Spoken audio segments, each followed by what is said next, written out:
seja Deus.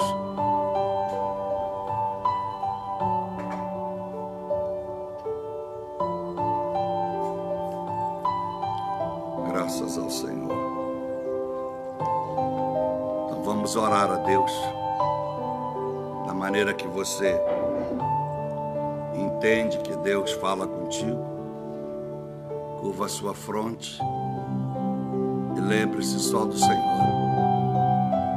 Senhor, meu Deus e nosso Pai, te agradecemos mais uma vez pelo privilégio de estarmos aqui, meu Deus, reunidos para ouvir a sua palavra. Agradecemos a sua bondade, agradecemos a sua extrema bondade, este amor infinito do Senhor, que alcança o pecador, alcança o miserável, alcança o doente, o aprisionado, o enfermo, porque o seu amor é grandioso, porque o seu amor abraça, e sem nenhum preconceito, as mazelas da nossa vida. E agradecemos ao Senhor, porque o Senhor não é um showman, o Senhor não se apresenta para a multidão, o Senhor se apresenta para a qualidade do coração. Onde estiver uma alma sedenta pelo Senhor, o Senhor continua a porta a bater. E se a porta do nosso coração se abrir, o Senhor adentra e ceia conosco, e ceiamos contigo. Por isso, Deus, queremos abençoar o Senhor. Como diz o salmista Davi, queremos bendizer o teu santo nome. Queremos manifestar a nossa gratidão, porque poderíamos estar no nosso conforto, deitado no sofá, vendo um programa de TV, à volta de uma mesa deliciando dos manjares ali colocado. Poderíamos estar, meu Deus, passeando num shopping ou andando pela cidade. Poderíamos estar abraçados a uma pessoa amada, desfrutando da relação ágape entre duas pessoas. Poderíamos estar divertindo em algum lago, poderíamos estar numa praia pescando, quem sabe? Aonde nós estaríamos, só o Senhor sabe. Mas a tua bondade foi maior que a nossa conveniência. A sua bondade foi maior que os nossos interesses. E nos buscou, Senhor. Já nesta manhã, enquanto dormíamos, o nosso nome foi escolhido para ouvir a sua escritura. É muita bondade do Senhor e ao mesmo tempo um privilégio nosso, porque não temos merecimento de sermos alcançados por essa infinita compaixão. E assim como diz a tua palavra, ela jamais volta vazia. O desejo do Senhor é que todos nós venhamos a crescer na plenitude do teu Espírito, crescer no conhecimento e na graça, tornando-nos assim melhores pessoas, pessoas mais íntegras, com mais humildade, pessoas mais honestas, não apenas nas contas a pagar, mas nas contas a pagar contigo, pessoas mais honestas uns com os outros, pessoas que amam sem discriminação, pessoas que aceitam as pessoas nas suas diferenças. Sei que o desejo do Senhor não é apenas dar uma semana próspera de conquista, mas uma vida eterna. O desejo do Senhor é que nós venhamos a conquistar um lugar no trono, diante de todos que vão adorar o Senhor para a eternidade. Queremos, meu Deus, valorizar esta hora e esse tempo. Pedir ao Senhor, meu Deus, que esvazie o nosso coração do nosso eu. Todas as preocupações que agora emanam o nosso coração. Toda angústia. Toda falta de perdão. Todo sentimento de perda, de fracasso. Não prevaleça em nós, mas prevaleça a sua extrema bondade. O seu amor infinito. Cada uma das pessoas que estão linkadas agora pelo Instagram e pelo Face agora, Cada vida que está linkada, meu Deus, sejam tocadas pelo poder do Teu Espírito. Cada pessoa seja, meu Deus, abraçadas de uma forma linda pelo Seu santo e doce Espírito, que traz paz, traz consolo, traz conforto e traz em nós uma esperança inexistente até então. Porque a esperança do Senhor, ela não vem baseada em coisas, ela não vem baseada em valores monetários, mas é uma esperança que vem além da nossa imaginação e nos traz luz quando só havia trevas. Tira as pedras do caminho para que não tropeçamos e venhamos a estar prostrados aonde caímos. Muito obrigado, ó Pai, ó Filho e ó Espírito Santo, porque somente a Santíssima Trindade devotamos a nossa glória, nosso louvor, a nossa exaltação. Fala conosco na palavra, cura a nossa vida que possa estar mais impregnada da religião, dos seus dogmas e paradigmas, do que da verdade única, fato este que nos liberta por completo e nos salva pela sua extrema bondade. Damos início com esta oração. Muito obrigado. Assim nós queremos, agradecidos ao Senhor, eu e todo o povo que aqui comigo se reúne, Senhor. Amém. E graças te damos. Louvado seja o Senhor. Vamos ouvir um hino bem simples. Gosto muito desse hino. Esse hino é o hino abençoado. Nós vamos ouvir apenas o hino. E no final ouvimos mais um. E aí nós...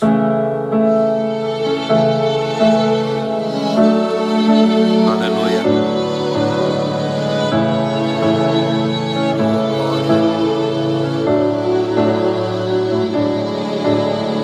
Ao sentir o mundo ao meu redor,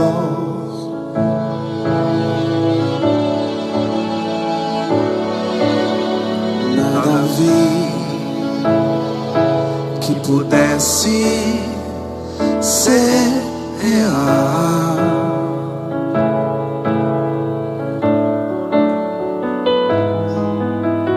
Percebi que todos buscam paz, porém em vão, pois naquilo que procuram não há solução, não há solução. Só em Jesus a paz real eu pude encontrar. O seu amor pude experimentar. Eu me entreguei a Cristo e a vida eterna vou gozar.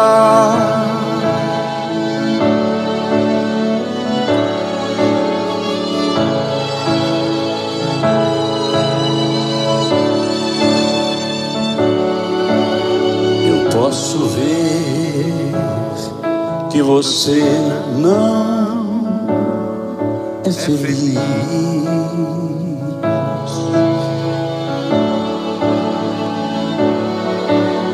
e vou dizer que não pode ser feliz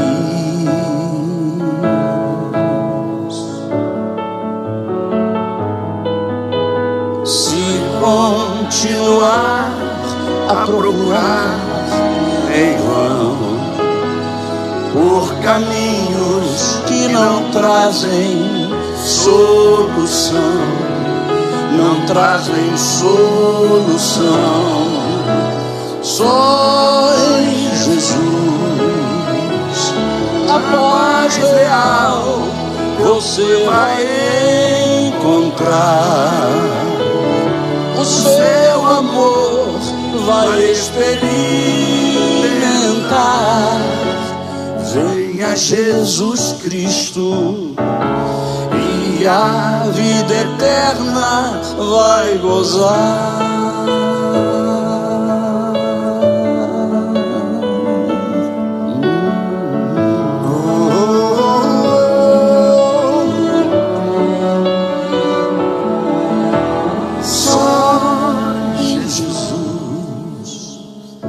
A paz real você vai encontrar, o seu amor vai experimentar. Venha Jesus Cristo e a vida eterna vai gozar.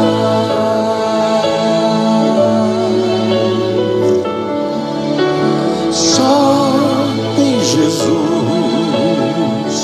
a paz real você vai encontrar.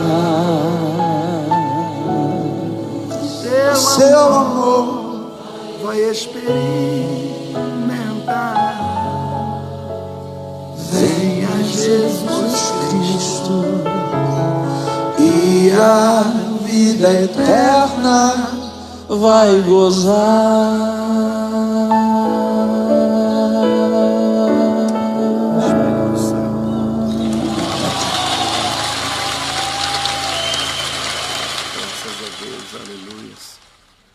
Obrigado, Senhor. Obrigado, Jesus.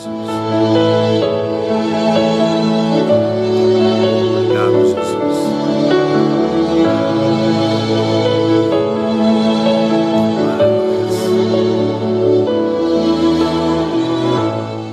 Oh, Espírito Santo, glória a Deus. Amém. Vamos ouvir a palavra de Deus.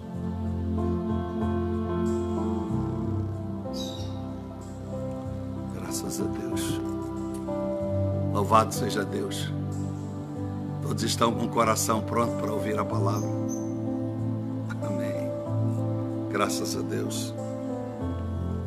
E nós vamos ler um texto que nós temos, inclusive nos últimos dias, mencionado muito no Evangelho de João. João, a Bíblia diz que foi o discípulo amado do Senhor. Amado não porque ele fosse melhor do que os demais. Amado porque, quem sabe, era o mais fraco de todos. E por ser o mais fraco de todos, o mais dependente do afeto, do carinho de Deus, o mais inseguro na sua fé, o Senhor o toma para si dentre os 12 discípulos. E a Bíblia disse que ele então é percebido diante dos apóstolos o carinho que Jesus tem especial para ele. A Bíblia diz que Deus vem para os fracos, para os doentes. E os doentes não quer dizer a enfermidade física, mas os doentes da alma. Porque todos nós viemos com uma enfermidade na alma, que é o pecado. Esse pecado, ele não está simplificado num cheque sem fundo, num crime, numa violência, num homicídio, numa mentira em si. Esse pecado não está resumido no fechar as mãos para o pobre, para o necessitado, mas esse pecado está em citro em nosso interior, ele está impregnado dentro de nós. Ele representa a nossa insensibilidade diante da verdade de Deus. Esse pecado, ele é mais oculto do que se pode imaginar. Muitas pessoas, quando falam em pecado, elas procuram dentro de si aonde foi que erraram. O que é preciso mudar na minha vida? Marido mau reconhece que precisa melhorar. A esposa má reconhece que precisa mudar. O mau filho reconhece que precisa tomar outras atitudes. O mau pagador, que deve ser uma pessoa honesta. O assassino, que deve parar de matar. O mentiroso, que deve parar de mentir. e cada um dos seus inúmeros problemas vão relembrando aquilo que pode para eles serem pecados, mas não consegue descobrir o verdadeiro pecado, porque o verdadeiro pecado está oculto, está dentro da alma, e ele muitas das vezes não é sentido, não é visto, não é tocado, e não aflora, porque ele quer continuar oculto, escondido, para levar a pessoa a um engano. Por isso veio a religião. A religião é um dos mais nocivos males da humanidade.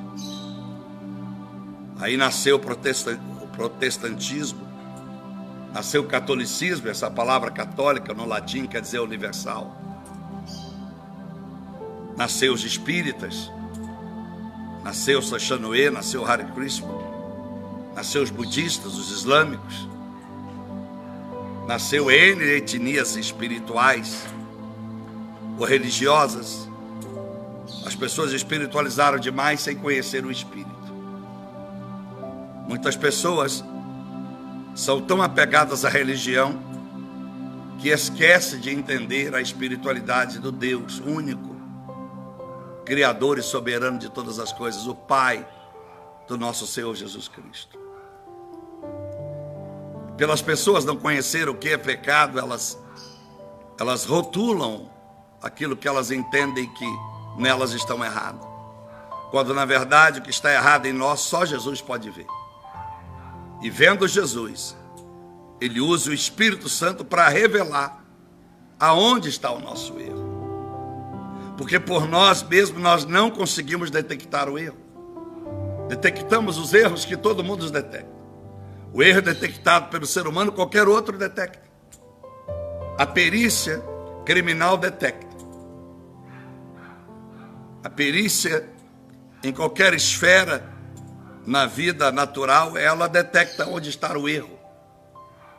Mas uma perícia em nosso ser por completo, só o Espírito Santo. Porque a Bíblia diz que o Espírito Santo, em João 16, verso de número 7 adiante, quando ele vem, ele testifica do juízo, do pecado e da justiça. Então, só pelo Espírito Santo eu posso saber aonde está o meu pecado. Porque eu, sabendo onde está o meu pecado, então eu terei razão e motivo para me arrepender. Quando o meu pecado é estereótipo, quando o meu pecado é algo que todos os outros fazem, eu posso estar sempre vivendo com o jargão de todo mundo. Mas quem não peca, né, pastor? Mas quem não erra? Mas quem é perfeito, pastor? Porém, a Bíblia diz em Mateus 5,48, Jesus disse, olha, sede perfeitos, como perfeito é o vosso Pai que mora nos céus. Se já era difícil, ou se já é difícil ser perfeito, olhando para Jesus, você imagina ser perfeito, olhando para alguém que eu nunca vi, que é o Pai, o soberano Deus. Ser cristão não é para todos, não é para muitos. Ser cristão é um ato seleto de Deus. Ser cristão é um ato diferente do Senhor. Ser cristão, ele te leva a uma condição de arrependimento e não apenas de remorso. Há muitas pessoas que estão sempre pedindo desculpa pelos mesmos erros. E eu sempre digo que a desculpa faz com que permaneça dentro de nós o fato daquilo que nos fez errar. O perdão apaga o passado. Esquecemos o ato que nos fez errar. E o que é que nós temos feito ao longo da vida, pedindo perdão ou pedindo desculpas? Judas pediu desculpas, mas não pediu perdão. A desculpa é um ato temporário, é um ato movido pela emoção em que você reconhece o erro naquele momento, mas volta a repeti-lo. assim que você tem oportunidade. Por isso que temos um mundo em que as pessoas se odeiam umas às outras. Hoje está de bem, amanhã está de mal. Um mundo em que as pessoas brigam por tijolos, casais que juraram amor, até que a morte os separa. Hoje, se já não se mataram uns aos outros criminalmente, estão se matando, brigando por pedaço de tijolo de parede. Isso dentro da igreja, fora da igreja, não importa a etnia religiosa. O mundo precisa reconhecer o que é pecado. E o pecado não é reconhecido por um homem. Um pastor não pode detectar o seu pecado se o Espírito Santo não ensinar, não revelar. Porque, como eu disse, a Bíblia diz que ele vem para testificar. Testificar quer dizer, aquilo que você faz, ele testifica. Ele mostra, ele tira a tua dúvida, dizendo, isso não está certo. Testificar do juízo é para dizer que o fruto de um erro, o fruto de um pecado sem arrependimento, é o juízo. E muita gente paga para ver esse juízo. Quando nós lemos Mateus capítulo 7:13, quando a Bíblia diz que Jesus está revelando que a porta do céu é estreita, mas a do mundo é larga. Então você imagina, se você analisar inteligentemente o que Jesus disse, ele está dizendo, pouquíssimas pessoas passarão por esta porta para viver uma vida eterna. E muitos são que passarão pela porta larga, a que leva ao inferno. Então, quantos velórios você já deve ter participado da sua vida? E você ouviu do padre ou do pastor ou de quem quer que seja que estivesse lá, que aquela pessoa agora estava num patamar melhor, foi para descansar, morreu, agora descansou, quando na verdade a desgraça começou exatamente na hora da morte, porque ela está no inferno, no lago do fogo do inferno que não se apaga, e não há mais a segunda chance. As pessoas pagam para ver. As pessoas vivem a seu credo religioso à medida que entendem que estão certas. Então, evidentemente, o inferno deve ser muito espaçoso para caber tanta gente lá.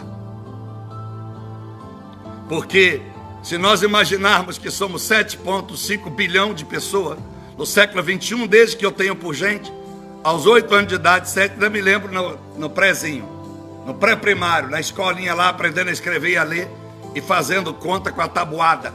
Já se dizia que o mundo tinha 7 bilhões. Aos 57 anos de idade que tem, quantos bilhões já passaram e já morreram? Para onde foi esse povo? Aí todo mundo acha que vai para o céu. Alguém acredita que vai reencarnar numa borboleta? Vai reencarnar num gato, num príncipe, numa princesa, vai nascer mais bonito, mais rico?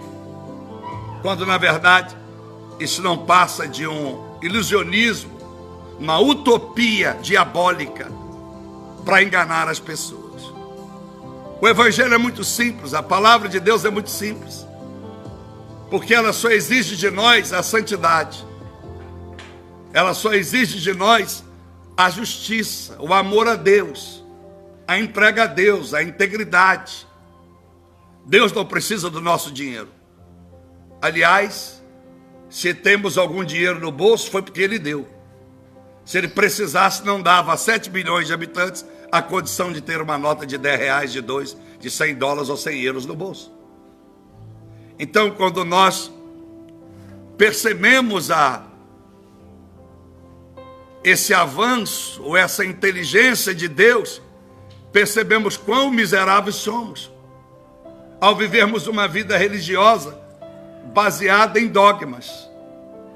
Alguém diz, eu sou católico porque minha mãe é católica, a minha avó é católica, meu bisavô era católico, eu amo essa estátua aqui, porque essa estátua, essa imagem, tudo que eu peço ela me atende. Então todos os filhos, eu já participei de vários debates religiosos, com padre, espírita, inúmeros deste país e afora. Então, os pais deveriam ter um busto, uma imagem. Uma imagem. Uma imagem onde seriam reverenciados porque obedece os pais. Porque tudo que o pai pede, esta pessoa obedece. E se isso é real, então, por que adorar uma imagem? Porque tudo que eu peço ela me atende. Sendo que Jesus disse, eu sou o caminho, a verdade e a vida. E ninguém vai ao Pai senão por mim. É como um filho que pede a tia para interferir junto ao pai e à mãe, porque o pai e a mãe está triste com ele, ou porque o pai e a mãe é duro e ela já sabe, ou ele já sabe que o pai e a mãe vai dizer não. Então, titia, minha madrinha, por favor, peça papai para mim dormir na tua casa hoje. Então a religião, ela vem sucumbindo, ela vem sufocando a verdade. A igreja evangélica parte para o mesmo erro, porque a idolatria está nos pastores. A idolatria está naquilo que se vê lá. A idolatria está nos sinais que acontecem lá. A idolatria está no dinheiro que se possui, nas conquistas que se alcançam. E Deus vale muito mais que conquista. Deus vale muito mais do que dinheiro, do que carro, do que saúde. Deus vale muito mais do que uma foto representando Ele. Deus vale muito mais do que palavras que nós expressamos. Porque nenhum orador, por mais belo expoente que seja, vai conseguir decifrar e explanar realmente como Deus é.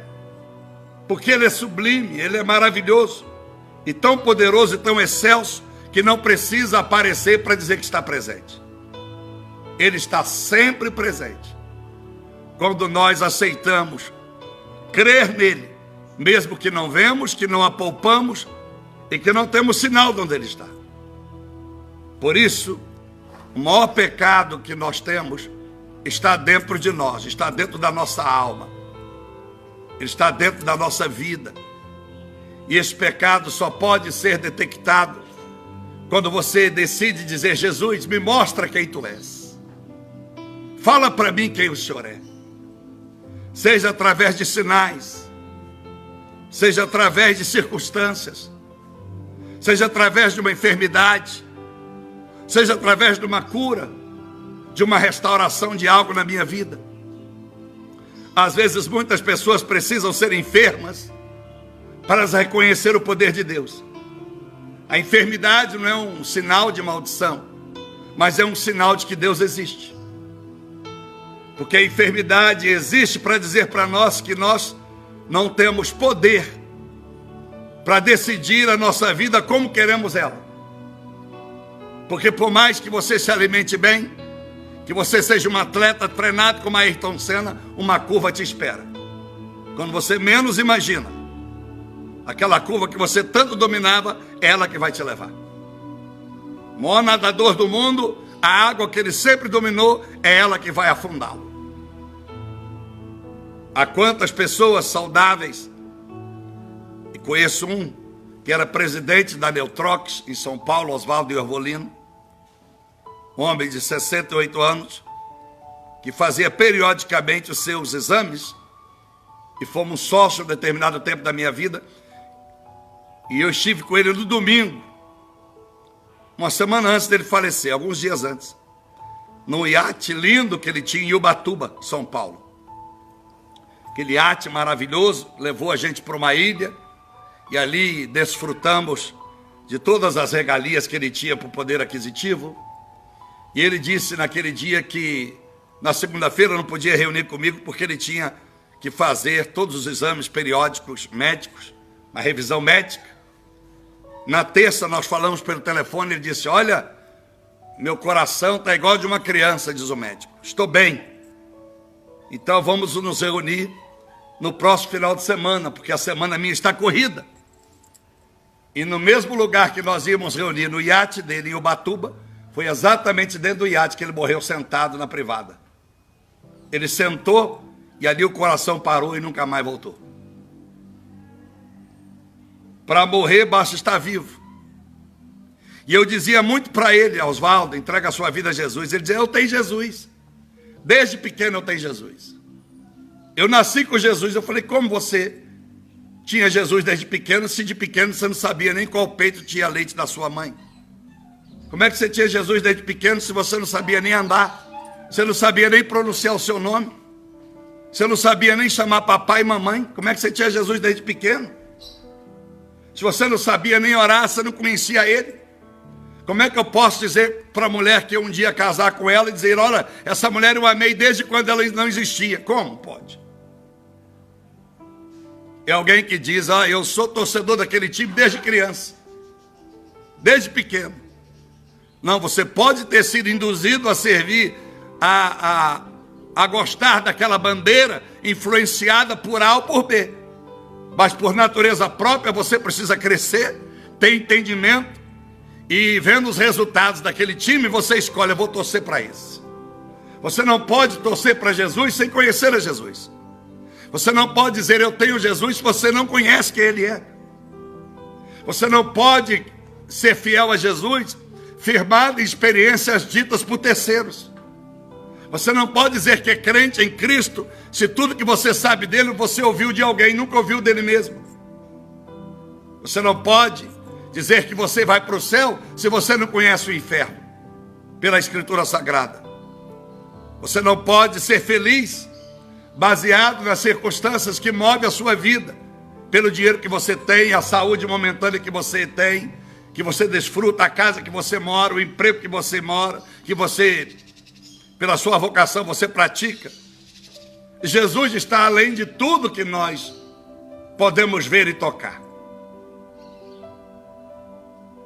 Jesus é tão real e o pecado tão real que as pessoas, todas elas, têm medo de morrer. Seja ela jovem, seja ela velhas. Se podemos chamar idosos de velho. Não importa, pessoas de 90 anos não querem morrer.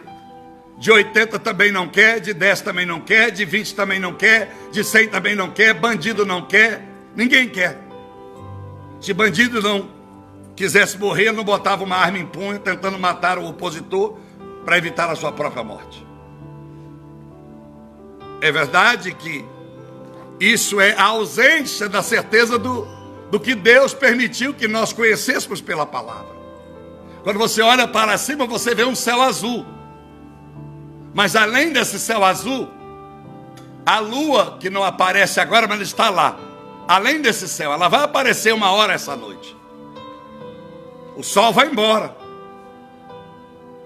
Mas ele vai continuar no mesmo lugar. Ele só vai aparecer quando amanhecer amanhã novamente.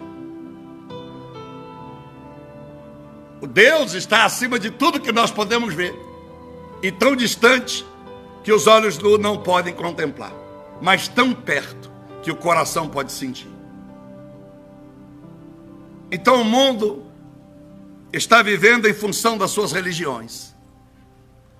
As pessoas servem a Cristo e a Deus pela conveniência. Eu recebo pedido de oração todos os dias. N pedidos de oração. E 99% pedidos convenientes e hipócritas.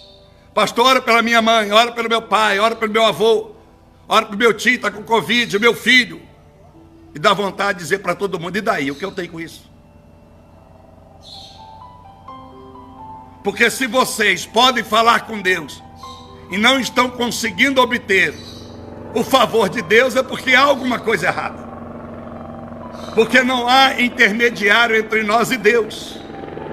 Eu sou apenas um expoente da palavra para mostrar àqueles que querem aprender como encontrar Jesus.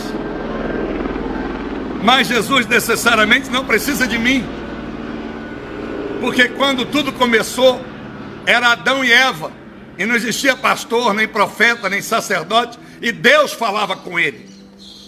Deus falava com Abel, com Caim, sem que houvesse intermediadores. Quando Deus vai destruir o mundo pelo dilúvio na arca de Noé, não há profeta. Alguém poderia dizer: isso é injusto. O senhor não pregou, o senhor não mandou pregador. Não tem a Bíblia, nós não tínhamos Bíblia para ler. Mas você tinha eu na vida de vocês, simplesmente pelo dono da vida, para acreditar que essa vida não veio por acaso.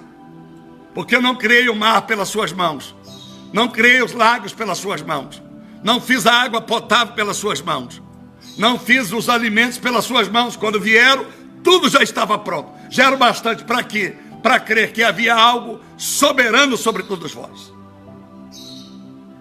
O mundo foi se evoluindo, e quanto mais se evolui, mais analfa se torna, mais indouto e iletrado se torna. Porque quanto mais acadêmico, mais ignorante fica. Se a formação acadêmica não levar a 1 Coríntios capítulo 1, verso 20 a 28, Deus usa as coisas vis e desprezíveis para confundir aquelas que acham que são. Deus não escolhe doutores, está escrito no mesmo texto. Deus escolhe as coisas simples, humildes, e a eles Ele revela a sua presença. A Ele revela quem Ele é.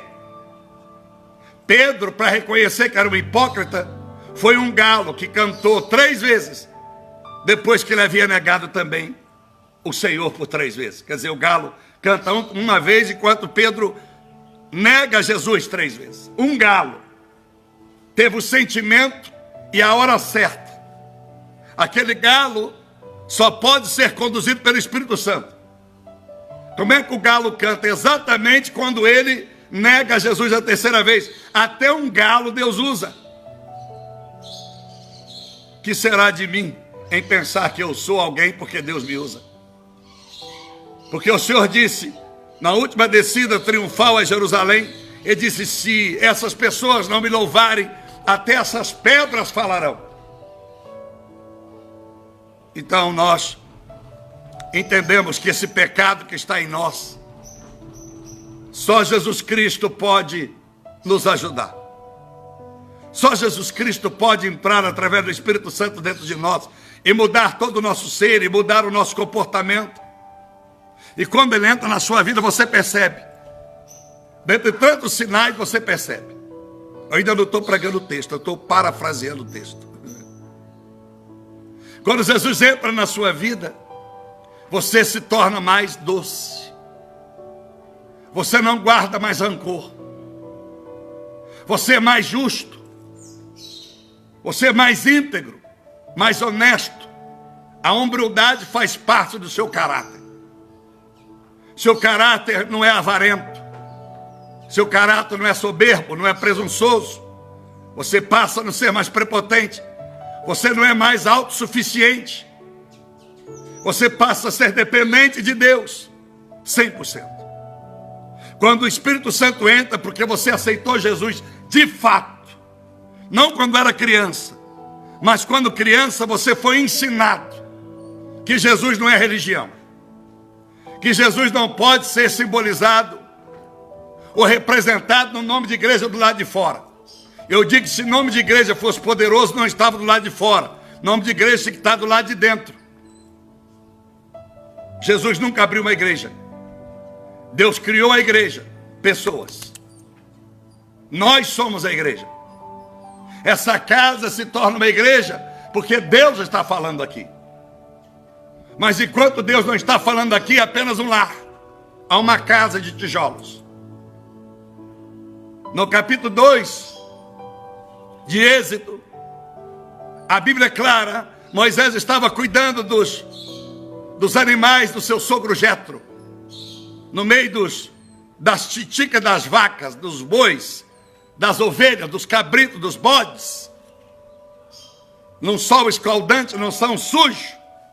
Ele vê a sarça em chama, e Deus vai dizer, Moisés, tira as suas alpacas, tira as suas sandálias, porque a terra que tu pisa é santa.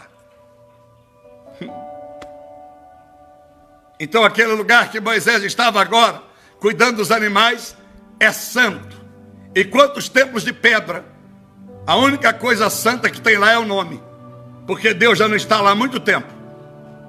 As pessoas que estão lá estão buscando Jesus por qualquer motivo, de menos pela santidade. Se alguém está doente, a última coisa que ela pensa é ser santo, porque ela quer ser curada da sua enfermidade, com as suas raras exceções. As pessoas estão procurando igreja no que por querem amar a Jesus, devolver a Jesus com gratidão tudo que ele tem feito. Não, vão à igreja porque querem melhorar o casamento. E casamento não se melhora na igreja. Casamento é questão de caráter, cumplicidade, diálogo, compreensão, renúncia dentro de casa. Muitos estão procurando a igreja porque estão desempregados. Estão desempregados porque são desqualificados. Porque eu não acredito que quem é qualificado está desempregado. Doa quem doer. Porque a Bíblia é clara. A Bíblia é clara. Provérbios 28, 20. Todo aquele que é fiel será acumulado de bênção. Eu gosto sempre de Bíblia, citar a Bíblia, para não deixar dúvida. Eu não prego filosofia, eu prego palavra. A Bíblia diz em Deuteronômio capítulo 28, versículo 1 ao 14. Se nós formos fiéis aos seus mandamentos, aos seus preceitos, aos seus estatutos, as bênçãos me seguirão. No campo ou na cidade. Eu não preciso ir para Nova York para prosperar. Deus me prospera lá em Jacutinga, aqui no Floramar, aonde quer que eu esteja. A bênção de Deus vai me seguir. Eu não sigo a bênção. Por isso que eu não faço campanha. Campanha é nada mais um truque de pastor para arrancar dinheiro dos outros. Ou no mínimo para forçar a pessoa a ir mais à igreja. Se eu abrir uma igreja e forçar você aí no meu culto de terça, de quinta, de sábado e de domingo, é porque eu não creio que você ama Jesus suficientemente para ir à igreja, simplesmente pelo fato de que você o ama. Se você é pai e mãe, o seu filho só vai na tua casa porque você fez um jantar, fez um pudim, a sua pessoa é insuficiente para levar o seu filho em casa, porque ele não te ama simplesmente porque você deu a luz a ele. As pessoas mudaram a essência da igreja. Por isso que nós vemos tanto adultério nas igrejas, prostituição na igreja, falência na igreja, miserável na igreja. Tem mais pobre na igreja do que gente bem. Dinheiro não salva ninguém. Mas o Senhor disse no Salmo 112, eu já disse isso 300 vezes, verso 1 ao 3, na casa daquele que teme o meu nome haverá prosperidade e riqueza. São duas coisas distintas. Ele prometeu prosperidade é ir bem em tudo que você faz. Riqueza é ter apenas cadeira e objetos na sua garagem. Deus é fiel. Deus é santo, Ele é puro. E Ele quer que todo aquele que Ele gerou, que são todos nós, vivêssemos em paz, porque mesmo na crise Ele farta. Salmo 37, 19. Mesmo na escassez e na crise, eu fartarei aqueles que me amam. Foi Ele que escreveu, não fui eu. Então por que a igreja hoje prega tanta prosperidade? Ah, Deus vai mudar a tua vida. Não, Deus só vai mudar a sua vida se você mudar o seu conceito com relação a Deus. Quantas pessoas depressivas. Essa pandemia não é coisa do diabo, nem coisa da China, e nem ineficiência da ciência. Deus está dizendo para o mundo, isso é meu juízo. Por que estamos aqui? A bondade dele. E por que essa bondade dele nos permite ir vivo? Só a eternidade vai dizer. É como uma empresa que te dá uma tarefa a fazer. Você não está trabalhando e ganhando um extra porque você trabalhou over. Você trabalhou em vez de 8 horas, 9 horas. O salário que você ganhou não é porque você é melhor do que os outros, é porque você trabalhou 1 hora a mais. E trabalhar 1 hora a mais não quer dizer que você ama a empresa. Quer dizer que você sabia que tinha um benefício, então você se sujeitou a estar 1 hora a mais. E nós só estamos essas horas extras aqui porque Deus deve ter algum trabalho para a nossa vida. Algo para fazermos. Consertarmos em casa, seja com familiares, seja com os mendigos, moradores de rua, seja com aqueles que estão com fome, porque no Brasil tem África, no Brasil tem Índia. Parece que mendigo só come no Natal. As pessoas só lembram de ser boa quando vê que o perigo está batendo na porta dela. Nós temos a obrigação de todos os dias fazer bem ao próximo. Não importa, pastor, mas esse é vagabundo, esse é ladrão, esse cara que está batendo na porta do vidro do meu carro, como é que eu vou dar dinheiro para ele? Vai cheirar cola, não interessa que ele morra cheirando cola, mas morra sabendo que houve alguém que estendeu a mão para ele e o abençoou, independente do crápula que ele era. Porque Jesus disse, abençoai a todo miserável, a todo pobre que bater na tua porta, não negue o teu favor. Eu sempre digo isso às pessoas. Quando alguém bater na tua porta, digo, ô dona, tem pão velho aí? Aí 50 mão aí que eu vou levar. Aí pega o resto que sobrou do almoço, bota num saco e vai lá levar. Ou simplesmente por hipocrisia, porque está ocupado no celular, no Facebook, ou vendo uma novela, ou vendo um programa com os netos ou com os filhos, diz: olha, hoje eu não tenho, passa amanhã. Como se a fome dele pudesse esperar para amanhã. E o pior disso tudo, que Deus não estaria triste se estivesse acontecendo no mundo. Está acontecendo naqueles que professam o nome de Jesus. Um bando de hipócritas no mundo inteiro. E parece uma coisa tão estúpida eu dizer isso para os irmãos. Mateus 24:12, o amor de quase todos vai se esfriar. Conta quanto nós temos aqui. Quase tudo está frio, diz o Senhor. Não fui eu. E quem sabe eu sou o primeiro a estar frio. Não é porque eu prego que eu estou crente. Eu prego pela patente, pelo meu chamado. Isso não quer dizer que sou melhor que vocês. Somos todos iguais. Qual de nós estamos prontos para subir? Qual de nós estamos prontos para a morte? Porque a morte é um detalhe. Se você tem Jesus, se você cumpre o seu chamado, a morte é um detalhe. Não importa se é de Covid, se é de câncer, se é de ataque de coração, se é atropelado, avião explodiu. Não importa, a morte é um detalhe. Mas para onde vamos? Nós armamos mala para ir passar final de semana na casa da mamãe, na casa do parente, para passar férias. Mas nós temos arrumado a nossa mala para subir para o céu? Qual é a bagagem que você tem preparado? Nessa bagagem não vai roupa, não vai dinheiro, não vai a chave da tua casa, nem a senha do seu cartão de crédito. Nessa bagagem vai toda a boa obra que você fez, toda a sua humildade, toda a simplicidade. Nessa bagagem vai santidade, justiça, entrega, renúncia. E hoje as pessoas estão brigando por tão pouco. A fofocaiada, a maledicência, o falso testemunho, o praguejamento. E Deus maravilhoso, e eu não consigo entender, por mais que eu leia a Bíblia, por mais que eu prego, por mais que eu oro. E quero ler um versículo para os irmãos. E que diz a Bíblia Sagrada. Ora, verso 17 e 18 de João 12. Ora, a multidão que estivera com ele, com Jesus, quando chamara Lázaro do túmulo para ressuscitá-lo, quando Jesus o levantara dentre os mortos, continuou a espalhar a notícia sobre o que Jesus havia feito. E verso 18. Por isso a multidão lhe saiu ao encontro. Queria encontrar Jesus.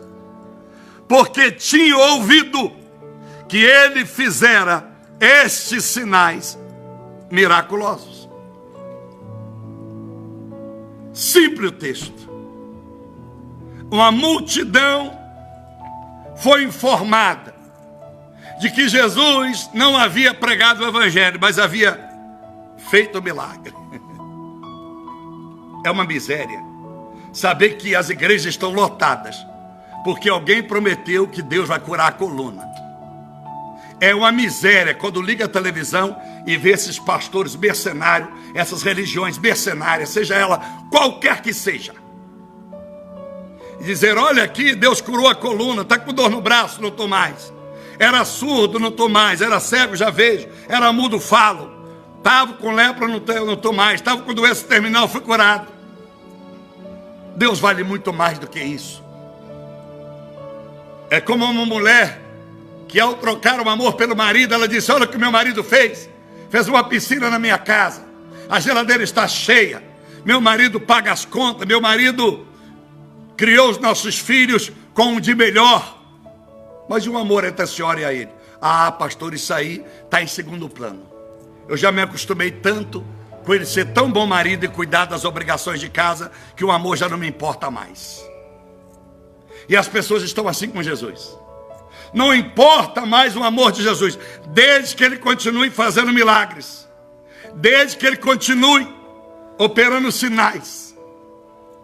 No Alberto Einstein, no Sírio-Libanês, na Santa Casa, em qualquer hospital, muitas pessoas tiveram alta hoje dos médicos.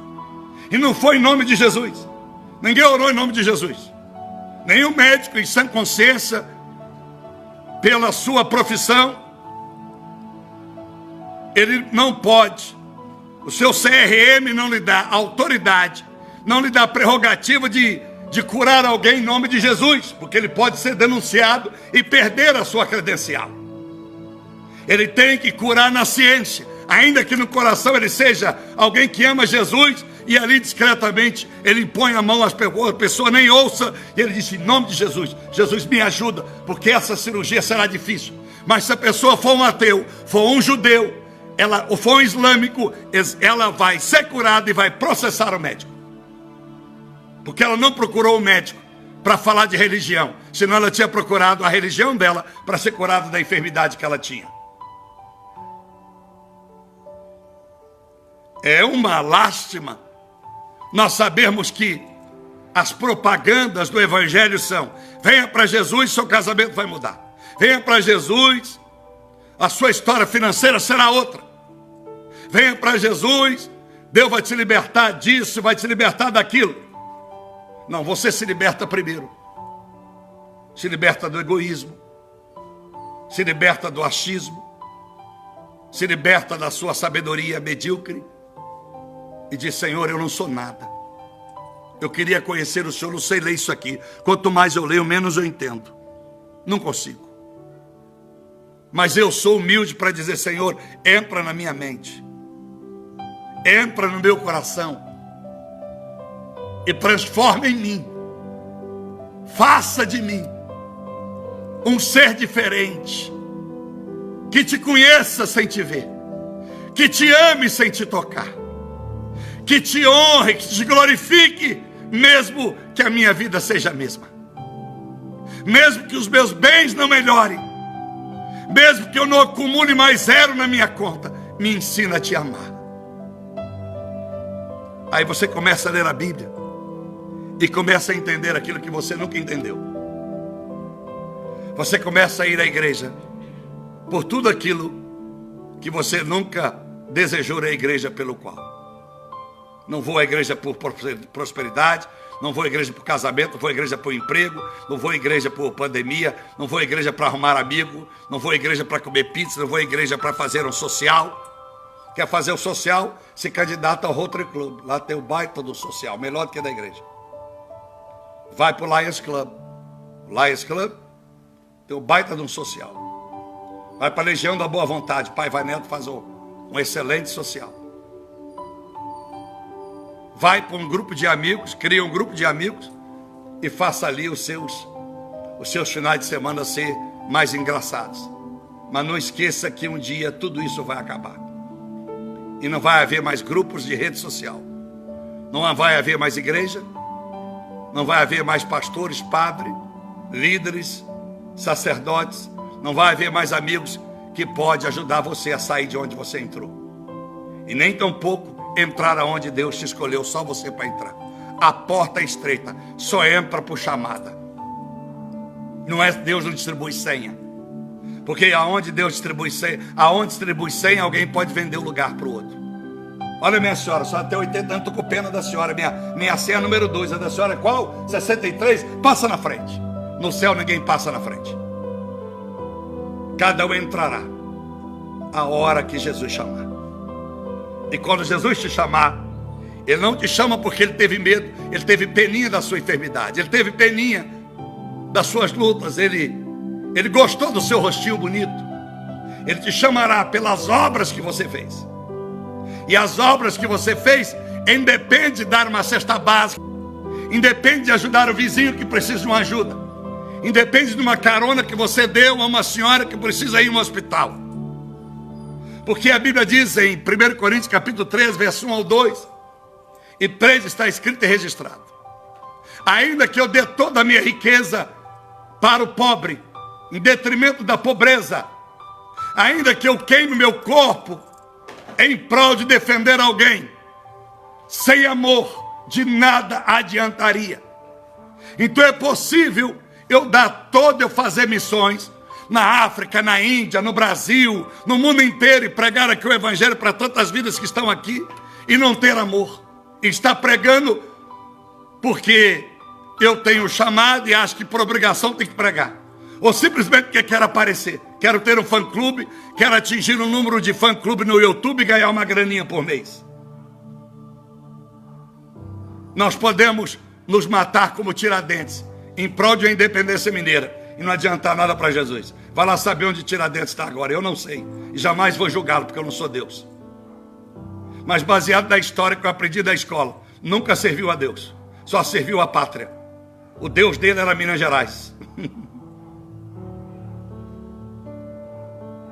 O meu amor não se limita à cidade que moro, e nem à cor da sua pele. O meu amor é ilimitado, porque Deus ama o mundo de tal maneira que deu o seu Filho unigênito, para que morresse por todos nós, para aquele que cresce nele não te perecesse, mas tivesse a vida eterna. João 3,16. Pastor, eu creio em Jesus, então estou salvo. Não. Você não crê em Jesus quando você diz que crê. Você crê em Jesus quando as suas atitudes de vida mostram que você crê. Porque o que nós fazemos sempre depõe contra aquilo que nós professamos. O que nos faz estar aqui essa tarde? Curiosidade. Saber mais um pouco daquilo que não sabemos.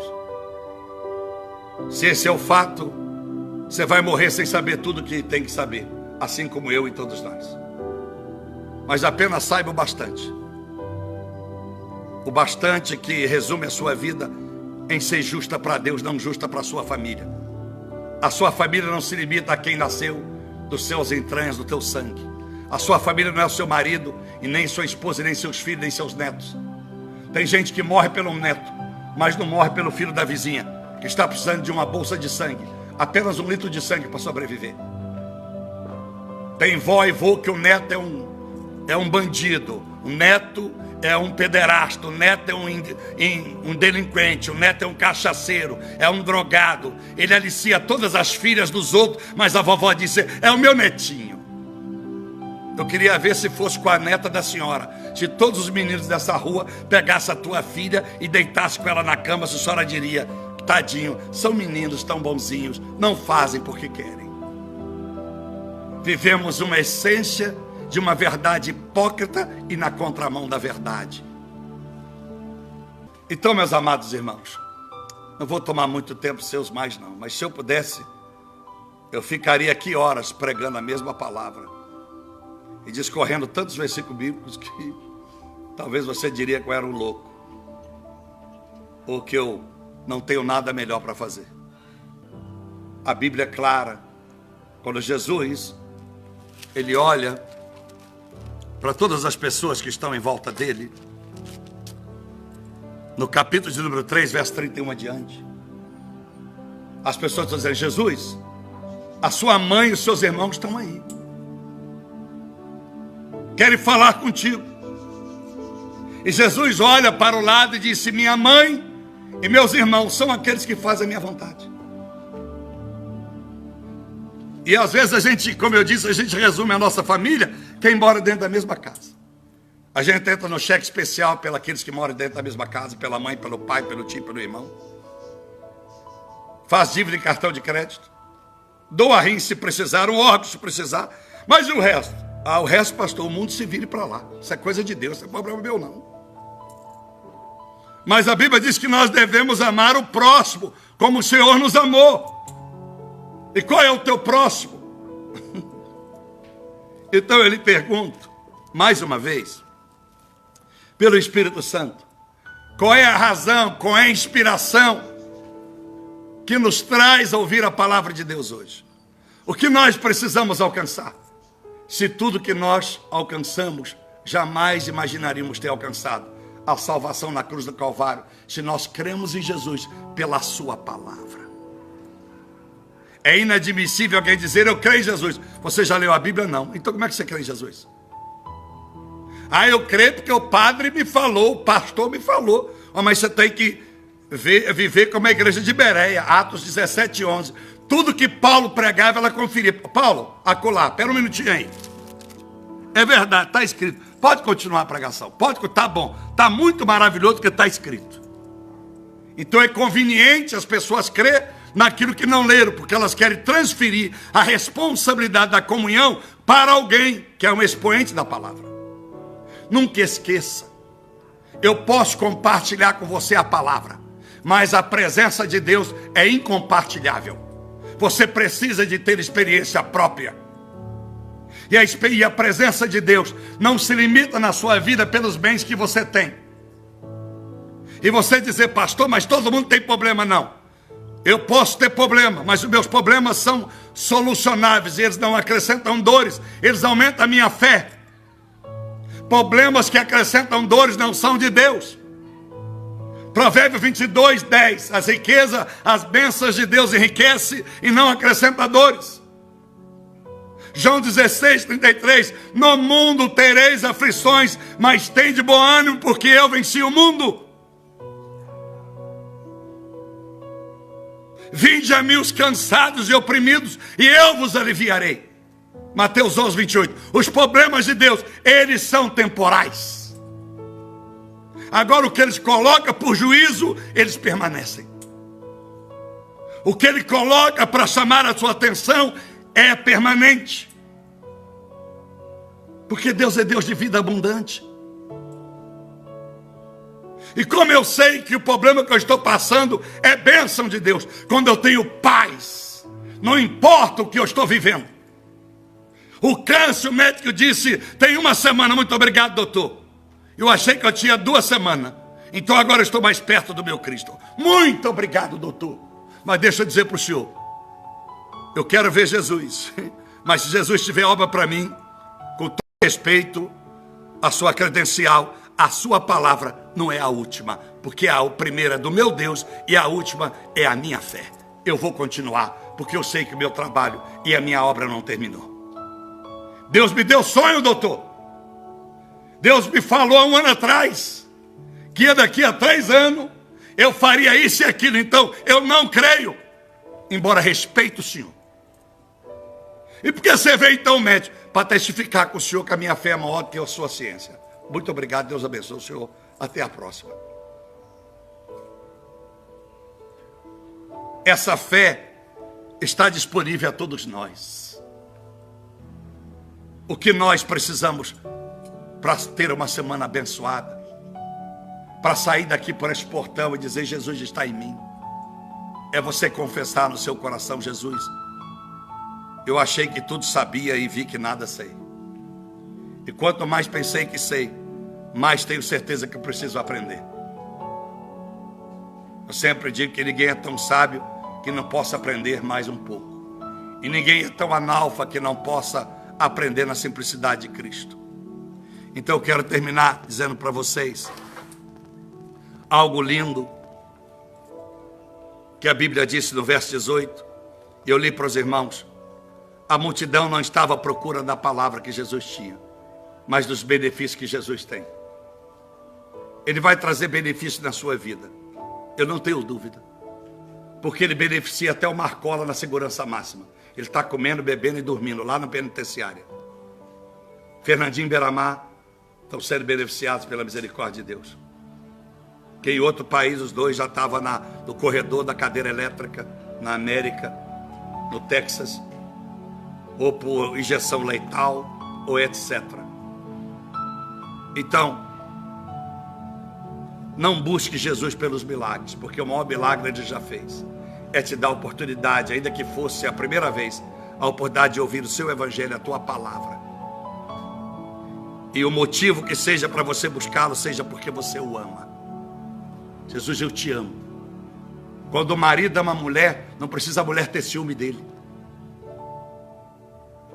Quando a mulher ama o marido, não precisa ela ter ciúme dele, e vice-versa. E o marido não precisa, porque ela confia no amor. E quem confia não tem ciúme. Quem não confia tem ciúme. Por isso casa 1, 2, 3, 4, 5 vezes, não dá em nada. Porque se você ama Jesus, confie nele.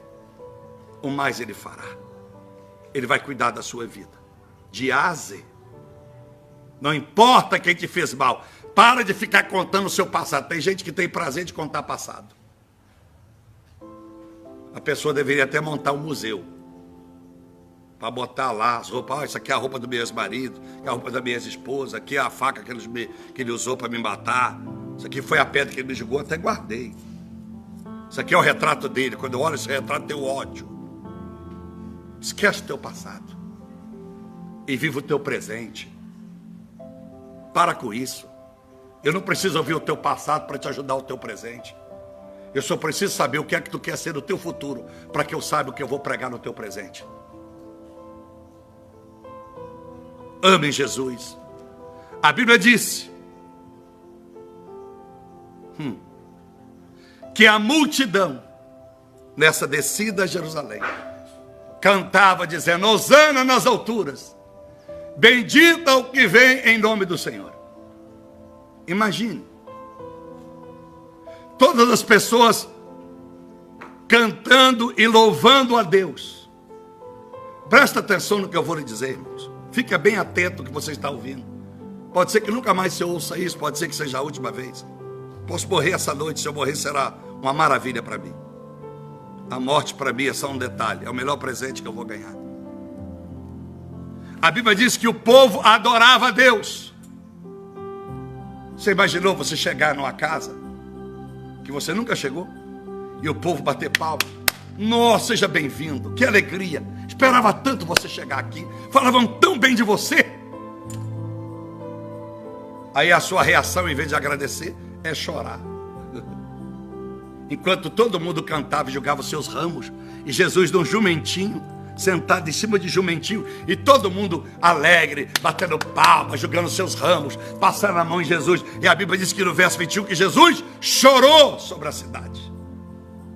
Como se ele disse: todos celebram, mas nem todos estão prontos para gemer naquele que vou viver daqui umas horas na cruz do Calvário.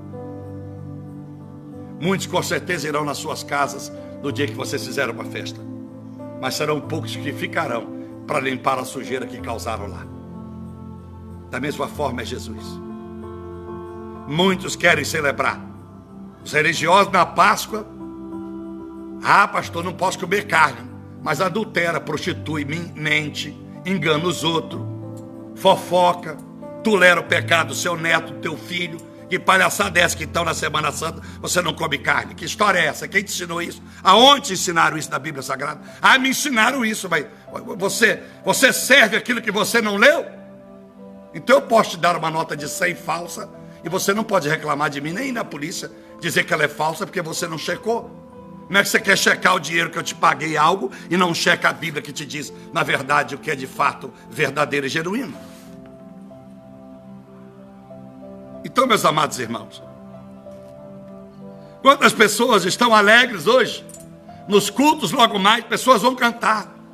Os guitarristas vão dar o seu show. E o pastor vai dar o seu show. Os líderes vão dar o seu show nas suas igrejas, seja ela em qualquer denominação, credo religioso. Creio em Deus Pai, já faço o sinal da cruz. O outro diz: a paz de Senhor Jesus para todos. Diga para a pessoa mais linda que está do teu lado, como se fosse o céu fosse um fanfarrão, fosse um lugar de banal. Brincam com a cruz, zombam do sofrimento de Jesus. Jesus não foi na cruz para nós prosperarmos ou nem casarmos. Jesus foi para a cruz para sermos salvos, libertos do pecado. Porque senão Jesus tinha casado. Papai tinha esposa, Espírito Santo tinha esposa, Paulo tinha esposa, Moisés não teria tentado o terceiro casamento, Elias tinha esposa, Jeremias tinha esposa, Eliseu tinha esposa. Nós confundimos as coisas. Olha para alguém solteiro, você precisa casar para você ser feliz. Eu não sabia que para ser feliz precisava casar, não. Então Jesus foi o cara mais infeliz. Não, mas ele viveu só 33 anos e meio. Ele era Jesus, mas e todos os profetas que não casaram? E todas as mulheres que abdicaram da sua vida a dois. Casamento é um privilégio que Deus te deu, mas Ele não te faz melhor do que quem não é casado. Ele não te outorga e carimba o teu passaporte para tu subir. Reveja os seus valores com Deus hoje. A Bíblia diz que os gregos, nesse momento em que a multidão está servindo por causa dos milagres, a Bíblia diz que os gregos procuram Felipe e dizem: eu quero falar com Jesus. Eu preciso falar com Jesus. Eu preciso vê-lo. Jesus estava bem perto deles.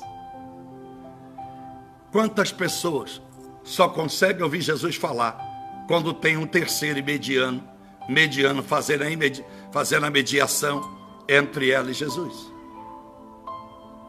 Muitas pessoas precisam de um grupo para orar. Vamos orar em grupo que Jesus vai ouvir. Vamos para um monte que Jesus vai ouvir. Ah, pastor, a Bíblia diz que quando tiver 2 ou mais em nome, é verdade. Lá em Mateus 18:20, ele estará presente. Ah, então nós estamos em 2 pessoas aqui, Deus vai ouvir a oração. Oh, mas e a Bíblia, quando diz a Bíblia Sagrada? Em Mateus 6, verso 6 adiante, Deus disse: quando você for orar, entra para o teu quarto e tranca a porta. Em segredo, ora com Deus e Ele te recompensará. Então, há uma contradição na Bíblia. Aonde estiver 2 e mais, eu estarei presente. Não, ele está dizendo. Em Mateus 18, ele está dizendo: aonde houver comunhão, aonde a igreja tem comunhão, todos no mesmo pensamento. Sem um dizer que é de Paulo, outro dizer que é de Apolo, eu sou do Papa, eu sou do bispo, eu sou do pastor. Aonde tiver o mesmo pensamento, eu estarei presente. Porque aonde a divisão eu não estou. Mas o melhor lugar para você falar com Deus não é em meio a pessoas, é quando você entra no teu quarto, teu banheiro, sozinho no meio do quintal, ninguém está vendo, dentro do seu carro parado, em algum lugar você para numa praça pública, você senta, bota o seu fone de ouvido ou não bota o fone de ouvido, e ali começa mesmo sem balbuciar palavras, porque se falar palavras seria oração a Deus, o mudo já nasceu condenado porque ele não pode falar. Fale com Deus, e nós vamos orar, e peço a você que você abra o teu coração, nesta tarde, e assuma um compromisso com Deus. Mesmo que você não seja curado, mesmo que você não prospere, mesmo que as coisas vá de mal a pior, mas eu quero que você creia que Jesus te chamou a essa reunião, porque Ele tem um projeto para a tua vida. E o maior projeto da nossa vida é a vida eterna. Qualquer mal que você passar, Ele vai passar. Toda adversidade que você passou, ela é temporal. Mas a vida eterna para o mal ou para o bem, já diz, ela é eterna. Qual caminho você quer? Os céus ou o inferno? A escolha é sua, assim como também a decisão é sua. Jesus diz essa Bíblia: eu não vim para julgar, porque a minha própria palavra o julga. Meu Deus do céu, Jesus não julga. Essa palavra que eu lhe preguei é que vai lhe julgar. Porque não há ninguém aqui tão analfa, tão incapaz intelectualmente, que não possa entender o que preguei. E não por eu ser inteligente. Não há um índio que nunca entrou na escola que não possa entender o que o Espírito Santo fala ao surdo, ao mudo e ao cego. Nenhum mudo, surdo e cego, nenhuma pessoa no Lar Esperança aqui no Guarani, que é o lar das crianças deficientes, ou chamada de especiais, nenhuma delas estão excluídas da salvação. Porque embora a ciência não explica, a mente delas e o coração sabem sentir e pressentir a presença de Deus. Porque em Jó 33 até os animais pressentem a presença de Deus. Por isso que quando o tsunami matou 350 mil pessoas na Ásia, os elefantes arrebentaram as correntes onde estava amarrado no toco, e os animais, se você pesquisar no Google, foram todos para as montanhas. Todos os animais foram para as montanhas. Eles pressentiram algo errado. E o ser humano, a ciência, a meteorologia da Ásia, não imaginava que aquilo fosse o que foi. Você imagine que uma pedra dessa faça mal jogar na tua cabeça. Agora você imagine um vírus que você não pode ver quase nem no microscópio, é capaz de matar milhares sem pedir licença. É Deus ou é o diabo? Se é o diabo, eu vou servir o capeta. Mas se é a Deus, eu vou me reverenciar a Deus. Porque se fosse o diabo, ele já teria levado todo mundo. Nós ainda estamos aqui porque Ele é bom. E Ele marcou esse encontro essa tarde com cada um de nós. E eu peço a cada um de vocês que reflita nisso. Os gregos queriam ver Jesus. Jesus não é objeto que possamos vê-lo. Ele está aqui. Você não está vendo, nem eu. Eu nunca vi Jesus. Quando alguém disser que viu Jesus, é mentira. Porque ninguém pode ver Jesus. Ele só vai descer no dia do arrebatamento. Você vê o anjo numa luz resplandecente no seu quarto ou em qualquer visão. A Jesus é impossível. Ao Pai jamais vi alguém ver o Pai. Pode ouvir a voz, mas nenhum homem pode ver Deus face a face e permanecer de pé. Está em Êxodo 32 e 33. Então que esta palavra conduza cada um de nós a não precisar de terceiros para ver Jesus. Abra o teu coração.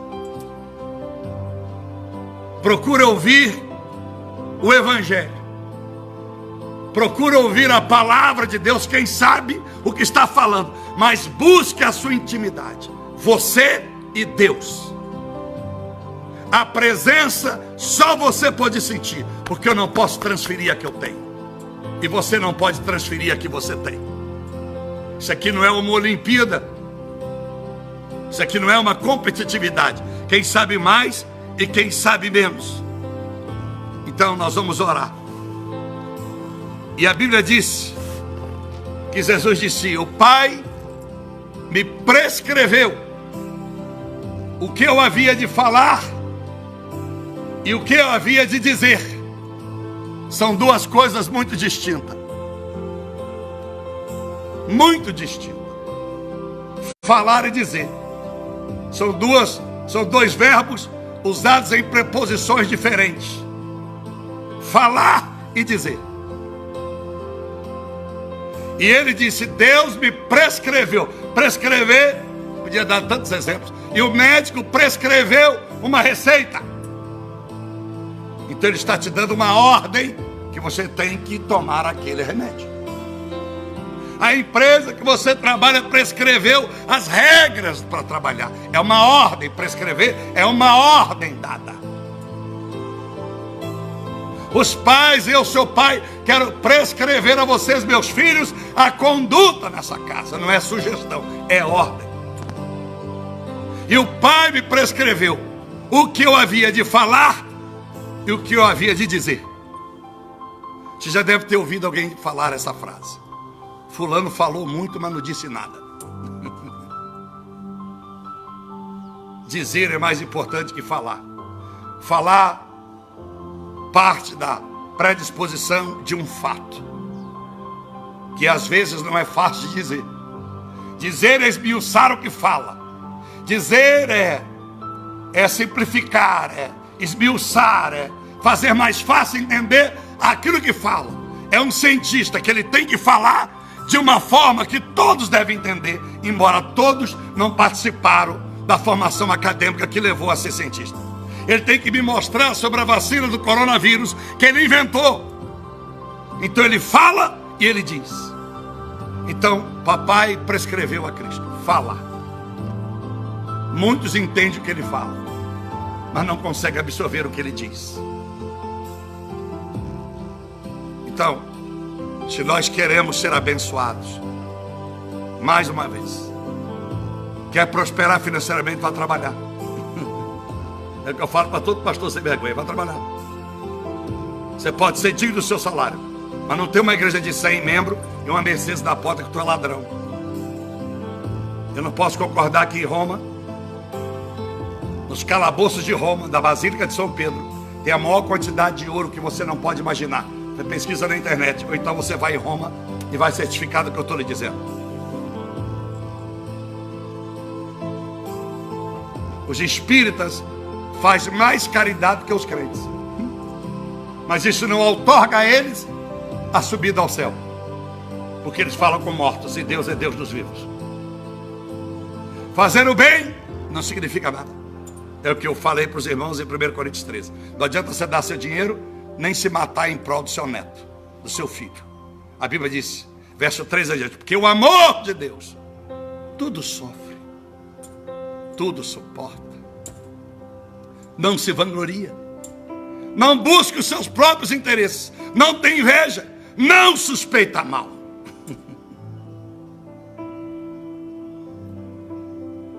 O amor nunca falha.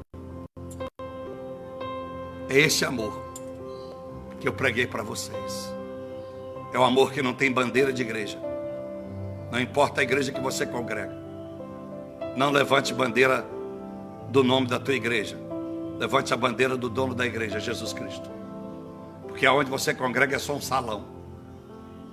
Porque Deus, diz a Bíblia, em 1 Coríntios 3,16 e 17, que nós somos o templo do Senhor. Você quer ser templo de Deus? Deus não habita em trevas. Limpa o teu coração. Limpa o teu interior. E diga a Jesus, eu sou tudo seu. Ama o teu marido, a tua esposa, os teus filhos, mas nunca mais do que Deus. Quando você ama mais o teu filho do que Deus, o seu filho você gasta 2.000 na escola. O seu filho você manda para Miami. Mas para a obra missionária você manda migalha, as suas misérias, as suas esmolas. Quando você ama mais a sua esposa do que Deus, no dia do casamento você vai dar para ela um diamante ou um baita do jantar. Mas naquele dia você não lembrou de dar o melhor para alguém necessitado na rua. Você deu para quem guardou o teu carro na porta do restaurante R$2 e achou que está fazendo o máximo. Porque você disse, ele já recebe o salário dele aqui, é problema dele. Quando você for ao supermercado e fazer a sua compra, eu ensino isso, que é o que eu faço há muitos anos para muita gente, 22 anos de pastor. Eu ensino as pessoas. Quando você for no supermercado e lembrar que seu filho gosta de um iogurte grego, gosta de presunto bom, queijo bom, gosta de uma carne boa, não pega para o teu filho aquele iogurte aguado, para o próximo aquele iogurte aguado, aquela mortandela ruim, aquela porcaria, aquele arroz quebrado, aquele leite que vai azedar em menos de 3 horas. Mesmo que você botou no carrinho para a tua família, bota no mesmo carrinho uma sacola separada e diga a Deus, aonde eu parar, no sinal, e se não tiver ninguém no sinal, eu vou parar na porta de uma comunidade dessa aí, que na minha época chamava favela, e vou chamar alguém, ei, Jesus te ama, Jesus te abençoa. Ninguém precisa saber seu nome, nem quanto custou aquela sacola. Amém? Essa é minha oração.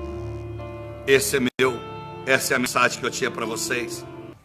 Mesmo que eu esteja em pecado, mesmo que eu não esteja pronto, mesmo que eu não esteja como gostaria de estar para o Senhor, mesmo assim venha, porque a minha alma tem sede de ti. Mesmo assim, Senhor, venha e tome a minha vida, tome a minha alma. É isso que Deus quer de nós. Não importa quanto tu tem no bolso. Se aqui fosse a igreja, você tivesse que dar a oferta para pastor, aí você tivesse vergonha porque o irmão do teu lado, você viu de separar uma nota de 100, ou viu fazendo um cheque tal valor, e você só tivesse 2 moedinhas, só uma moedinha, mas é o seu melhor, é o seu tudo, Deus receberia da mesma forma. Deus nunca está preocupado com o valor do cheque, é o saldo da conta. Não é o quanto você dá, é o amor que fez você doar. A sua oração, o seu tempo a Deus, o seu jejum a Deus, jejum pelo próximo, para de jejuar pelas suas causas próprias, começa a jejuar por essas famílias enlutadas que estão aí sofrendo, começa a jejuar pelas crianças que estão morrendo estrupadas e violentadas todo dia sexualmente. Na Índia, a cada segundo uma criança é violentada sexualmente. Comece a orar por elas, você vai ver como é que Deus vai mudar a história da tua vida. Daqui a pouco você vai dizer, engraçado, depois que eu parei de orar pelas minhas causas, a minha vida está melhorando. Lógico, agora você fez a vontade do Pai. Amém? E eu termino aqui.